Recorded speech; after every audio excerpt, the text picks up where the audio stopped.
तो हिजबुल्लाह का missile unit का इंचार्ज मार दिया गया। हिजबुल्लाह का ड्रोन इंचार्ज इजरायली हमले में ढेर हो गया। इजराइल पर क्रूज मिसाइल और ड्रोन हमला करने की जिम्मेदारी जिस कमांडर की थी वो भी आईडीएफ की एयर स्ट्राइक में ढेर हो चुका है। हिजबुल्लाह की पूरी लीडरशिप खत्म हो चुकी है। सवाल यही कि हिजबुल्लाह कैसे सरवाइव करेगा।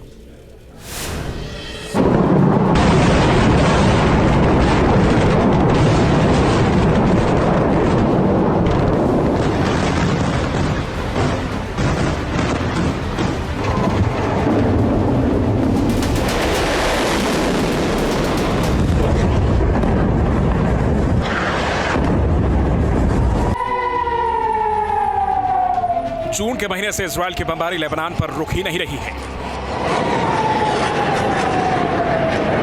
इजराइल ने तय कर लिया है कि वो हिजबुल्लाह के टॉप कमांडर को मौत के घाट उतार देगी। इजरायली एयरफोर्स अपने काम को लगातार मुकम्मल अंजाम तक पहुंचा भी रही है। इजराइल ने सबसे पहले 30 जून को बेरूत में फुआद शुक्र को मौत के घाट उतारा।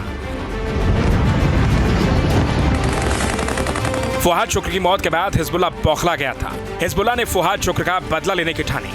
इजराइल के ठिकानों पर लगातार बमबारी की। हिजबुल्लाह ने अपनी रॉकेट्स और मिसाइलों की मुंह नॉर्थ इजराइल की तरफ खोल दी, लेकिन हिजबुल्लाह की सारी कोशिश बेकार रही। हिजबुल्लाह के खिलाफ इजराइल ने ऐसा रुख अख्तियार किया कि एक एक कमांडर धीरे धीरे ढेर होते रहे। फुआद शुक्र की मौत के बाद इजराइल 20 सितंबर को इब्राहिम अकील को मौत के घाट उतार दिया। इब्राहिम अकील राजवान फोर्स का कमांडर था। इब्राहिम अकील के साथ ही बेरूत के दही में हिजबुल्लाह का वरिष्ठ कमांडर अहमद महमूद वहाबी भी मारा गया।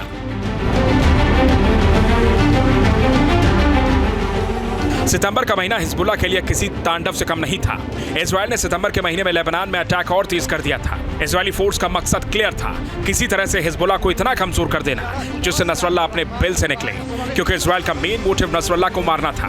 लिहाजा एक हफ्ते के अंदर ही इजराइल ने हिजबुल्लाह को बड़ा जख्म दे दिया। 25 सितंबर को इजराइल के हमले में इब्राहिम कोबेसी मारा गया। यह हिजबुल्लाह के मिसाइल यूनिट को लीड करता था।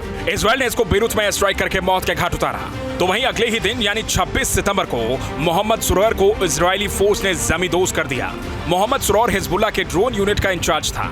लेबनान से इजराइल पर जो भी ड्रोन और क्रूज मिसाइल से अटैक होता था उसको मोहम्मद सुरैर ही लीड करता था। इसको भी इजराइल ने बेरूत में स्ट्राइक के जरिए मौत के घाट उतारा। सितंबर में तो इजराइल के हमले रुकने का नाम ही नहीं ले रहे थे। एक एक करके हिजबुल्लाह के टॉप लीडरशिप जमींदोज होते रहे। लिहाजा नसरल्लाह को भी इजराइल बिल से निकालने में कामयाब हुआ। नसरल्लाह जब 27 सितंबर की शाम को 6 बजे हिजबुल्लाह के कमांड सेंटर पर पहुंचा तो उसे पता भी नहीं था कि एक एक जानकारी इजराइल के पास पहुंच रही है। नसरल्लाह की जानकारी मिलने के बाद इजराइल ने हिजबुल्लाह के हेडक्वार्टर पर 80 टन बारूद बरसाया और नसरल्लाह का काम तमाम हो गया। लेकिन इजराइल के हमले रुक नहीं रहे हैं और इजराइल अब हिजबुल्लाह की पूरी लीडरशिप को जहन्नुम में पहुंचाना चाहता है। Team news nation.